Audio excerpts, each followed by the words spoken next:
ખેડૂતો આનંદો કેમ કે રૂમઝૂમ કરતું ચોમાસું આગળ વધી રહ્યું છે। મહારાષ્ટ્ર સુધી ચોમાસું પહોંચી ગયું છે। ગુજરાતથી હવે 400 કિલોમીટર દૂર છે ચોમાસું।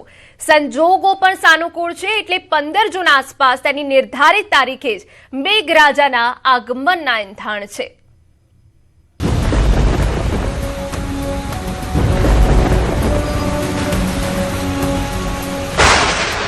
ખેડૂતો માટે આવ્યા ખુશખબર। મહારાષ્ટ્રમાં ચોમાસાના શ્રી ગણેશ। 15 જૂન આસપાસ ગુજરાતમાં પધરામણી।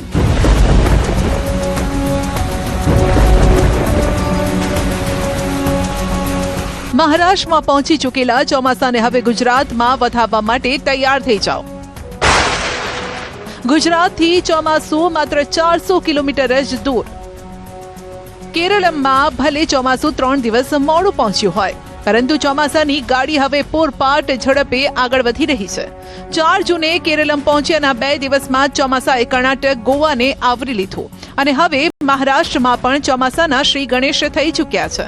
એટલે હવે ગુજરાતમાં રૂમઝૂમ કરતું ચોમાસું આવ્યું જ સમજો। દક્ષિણ મહારાષ્ટ્રમાં ચોમાસું સારી રીતે બેસી ગયું છે, જેનાથી કેરળ, કર્ણાટક અને મહારાષ્ટ્રના ખેડૂતો ખુશ થઈ ગયા છે। હાલમાં ચોમાસું ગુજરાતથી અંદાજે 400 કિલોમીટરના અંતરે છે। ચોમાસાને ગુજરાત સુધી પહોંચવામાં અંદાજે 1400 કિલોમીટરની સફર ખેડવી પડે છે, પણ છેલ્લા 2 દિવસમાં ચોમાસું 1000 કિલોમીટરની સફર ખેડીને મહારાષ્ટ્રના દેવગઢ સુધી પહોંચી ગયું છે। આ સાથે જ ઉત્તર પૂર્વના રાજ્યોમાં પણ ચોમાસું સક્રિય થઈ ગયું છે। મણિપુર અને મિઝોરમમાં ચોમાસું સારી રીતે બેઠું છે, જેનાથી ત્યાંના કૃષિ વિસ્તારોમાં પણ ખુશીનું વાતાવરણ જોવા મળી રહ્યું છે। હવે ગુજરાતમાં પણ ચોમાસું હાથ વગું હોવાના સંકેત મળી રહ્યા છે। ચોમાસાની આ ઝડપ જોતા અનુમાન લગાવવામાં આવી રહ્યું છે કે ટૂંક સમયમાં જ તે ગુજરાતની સરહદો તરફ આગળ વધશે। ખેડૂતો હવે વરસાદની રાહ જોઈ રહ્યા છે, જેથી તેઓ પોતાના ખેતરોમાં વાવણીની તૈયારી શરૂ કરી શકે। હવામાન વિભાગ પણ કહી રહ્યું છે કે 15 જૂન આસપાસ એટલે કે ગુજરાતમાં ચોમાસું સમયસર જ પધરામણી કરી શકે છે। ગુજરાતમાં ચોમાસું શરૂ થવાની સામાન્ય તારીખ 15 જૂન છે। સૌથી પહેલા ચોમાસું દક્ષિણ ગુજરાતમાં પહોંચે છે અને ત્યારબાદ આગળ વધીને સૌરાષ્ટ્ર, મધ્ય ગુજરાત અને પૂર્વ ગુજરાતના વિસ્તારોને આવરે છે।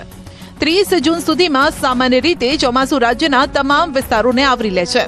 જોકે સામાન્ય રીતે દર વર્ષે ચોમાસાની ચાલ અલગ અલગ હોય છે અને અલગ અલગ તારીખોએ વિવિધ વિસ્તારોમાં પહોંચે છે।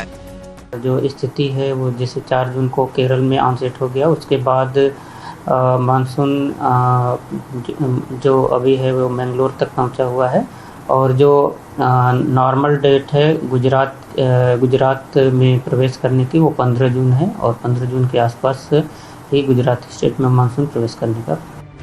મહારાષ્ટ્રના મુંબઈમાં ચોમાસાના આગમન બાદ ગુજરાતમાં મેઘરાજાની પધરામણી થતી હોય છે। હવામાન આગાહીકારો પણ આગાહી કરી ચૂક્યા છે કે ગુજરાતમાં ચોમાસું હવે હાથ વગું છે। અંબાલાલના મતે 18-19 જૂન આસપાસ દક્ષિણ ગુજરાતમાં વરસાદની સંભાવના છે, પણ સારો વરસાદ 20 જૂનથી 28 જૂન વચ્ચે પડશે। જ્યારે કે અત્રિયા શેટ્ટીની આગાહી છે કે ગુજરાતમાં ચોમાસાનું આગમન 5 થી 6 દિવસ મોડું થઈ શકે છે। जैसे मैंने कुछ महीने पहले भी कहा था कि गुजरात में मानसून की देरी से आगमन लग रही है, तो वो फिलहाल वो वाली पूर्वानुमान में अभी ज़्यादा फर्क नज़र नहीं आ रहा है।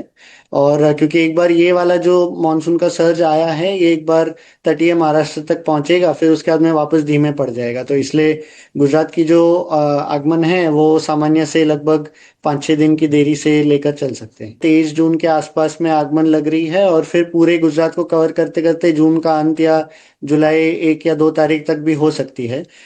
तो इस बार अभी अगर जो मैं आज की अगर परिस्थितियां देखूं तो ऐसे लगभग वैसी परिस्थिति लग रही है, यानी कि जो दक्षिण गुजरात और दक्षिणी क्षेत्र हैं उनमें शायद अभी अगर अगले हफ्ते परिस्थितियां अनुकूल रही तो एक कमजोर करंट के माध्यम में मानसून की प्रवेश हो सकती है, लेकिन उसके बाद में फिर मानसून रुकेगा ही, तो फिर उसका आगमन में और देरी होगी और आगे बढ़ते बढ़ते फिर और डिले होगा। तो इसलिए जून के अंत तक या जुलाई की शुरुआत में यानी लगभग 30 जून से 1 या 2 जुलाई के बीच में पूरे गुजरात को कवर करने की परिस्थितियां लग रही। 7 जून सुधीમાં લગભગ દક્ષિણ ભારતના ભાગો, પશ્ચિમ ભાગો અને કર્ણાટકના ભાગો સુધીમાં ભારે વરસાદ થવાની શક્યતા રહેશે।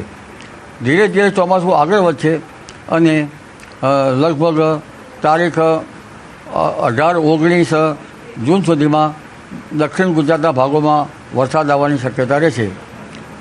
પરંતુ તે પૂર્વે મૃગશીર્ષ નક્ષત્રનો વરસાદ આવવાની શક્યતા રહેશે. લગભગ મૃગશીર્ષ નક્ષત્રનો વરસાદ 16 કે 17 જૂન સુધીમાં આવવાની શક્યતા રહેશે.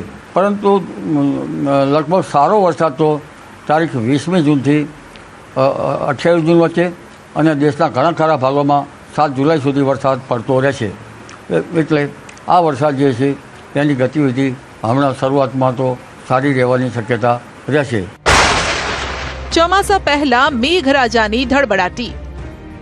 ચોમાસાના આગમન પૂર્વે જ પ્રી મોન્સૂન એક્ટિવિટી વધી ગઈ છે. આગામી 2 દિવસ પણ રાજ્યના કેટલાક ભાગોમાં પ્રી મોન્સૂન એક્ટિવિટીના ભાગરૂપે વરસાદની હવામાન વિભાગની આગાહી છે. આગામી 2 દિવસ સૌરાષ્ટ્ર અને કચ્છના કેટલાય ભાગોમાં હળવાથી મધ્યમ વરસાદની આગાહી છે. હવામાન વિભાગ મુજબ 7 જૂને અમરેલી, ભાવનગર, ગીર સોમનાથ, નર્મદા, સુરત, ડાંગ, તાપી, નવસારી, વલસાડ ખાતે છૂટો છવાયો વરસાદ થઈ શકે છે. ગાજવીજ સાથે હળવાથી મધ્યમ વરસાદની આગાહી છે. જ્યારે કે 8 જૂને અમરેલી, ભાવનગર, ડાંગ, તાપી, નવસારી, વલસાડ ખાતે છૂટાછવાયા સ્થળે ગાજવીજ સાથે હળવાથી મધ્યમ વરસાદની સંભાવના છે. आने वाले 7 दिनों के लिए जो हम गुजरात स्टेट के लिए बात करेंगे फोरकास्ट की, तो गुजरात स्टेट में आने वाले 7 दिनों के लिए आइसोलेटेड प्लेसेस पे लाइट टू मॉडरेट रेन का पूर्वानुमान है, जिसमें गुजरात रीजन में और सौराष्ट्र और कच्छ में डे 1 और डे 2 में आइसोलेटेड प्लेसेस पे लाइट टू मॉडरेट रेन है. उसके बाद डे 3, डे 4 और डे 5 ड्राई वेदर प्रिवेल करेगा. फिर उसके बाद डे 6 और डे 7 में आइसोलेटेड प्लेसेस पे लाइट टू मॉडरेट रेन का पूर्वानुमान है सौराष्ट्र और कच्छ के लिए. और मैक्सिमम टेम्परेचर की बात करेंगे तो आने वाले 7 दिनों के लिए मैक्सिमम टेम्परेचर नोलार चेंज में रहेगा. और पिछले 24 घंटे में मैक्सिमम टेम्परेचर रियलाइज की बात करेंगे तो अहमदाबाद में जो मैक्सिमम टेम्परेचर रियलाइज हुआ है वो 41.3 डिग्री सेल्सियस है. और ओवरऑल हम पूरे गुजरात स्टेट की बात करेंगे जहाँ पर सबसे ज़्यादा मैक्सिमम टेम्परेचर रियलाइज हुआ है वो है अहमदाबाद 41.3 डिग्री सेल्सियस.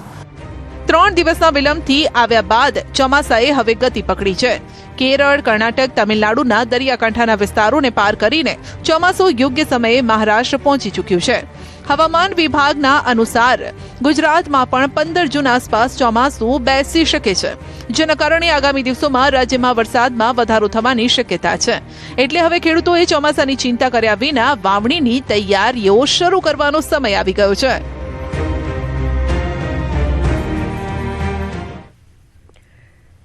સમાચારમાં આગળ વાત કરી.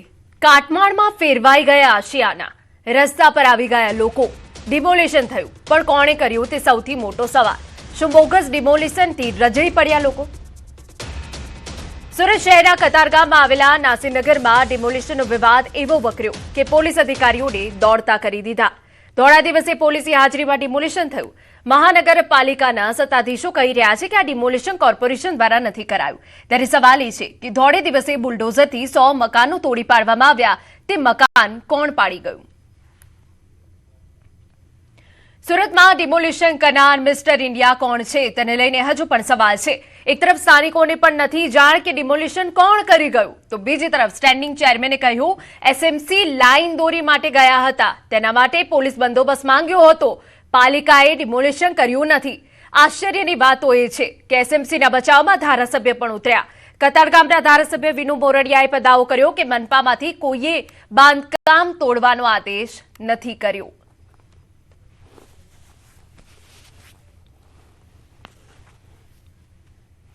तोड़ने कौन आया था वो तो हमको भी नहीं मालूम. बाकी पुलिस वाले भी थे, एसएमसी वाले भी थे, सिविल ड्रेस में थे ना. लेडीज पुलिस लेडीज को ये कर रही थी, जेंट्स को जेंट्स मार रही थी, बोलने जा रहे थे. तो ડિમોલિશનમાં કોર્પોરેશનનો કોઈ રોલ જ નથી. હું એ જ કહું છું, કોર્પોરેશને ફક્ત ને ફક્ત ડિમાર્કેશન માટે જ કાર્યવાહી કરી છે. તો ડિમોલિશન કરી કોણ ગયું છે?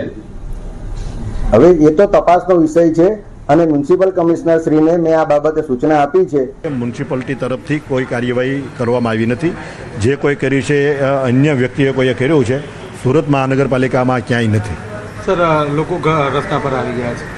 હા, એ રસ્તા પર આવ્યા છે. જે કોઈ ઘટના બની છે એની આગળ હું તપાસ કરીશ. સૌથી મોટો સવાલ એ છે કે એક કરતાં વધુ મશીનો સાથે દિન દહાડે 100 જેટલા લોકોના મકાન તોડી નાખનાર મિસ્ટર ઇન્ડિયા કોણ? બીજી તરફ રાતોરાત આશિયાના છીનવાઈ જતા લોકો બેઘર થઈ ગયા છે. સ્થળ પર તંગદિલીનો માહોલ છે. કોઈના નિશ્ચનીય ઘટના ન બને તે માટે પોલીસ બંદોબસ્ત તૈનાત કરાયો છે. જ્યારે કોણે બુલડોઝર ચલાવ્યું તેના સસ્પેન્સ પરથી પડદો ક્યારે ઊંચકાશે તે જોવું રહ્યું. તો પોલીસ બંદોબસ્ત સાથે આ ડિમોલિશન કરવામાં આવ્યું છે. ભૂતિયા ડિમોલિશન બાબતે સ્ટેન્ડિંગ ચેરમેન પણ અજાણ હોવાની વિગતો સામે આવી. ધારાસભ્યએ એવું કહ્યું છે કે હવે આ તમામ બાબતે તપાસ કરવામાં આવશે, પરંતુ આજે જે 100 મકાનો છે એ કાટમાળમાં ફેરવાઈ ગયા છે અને લોકો રસ્તા પર આવી ગયા છે.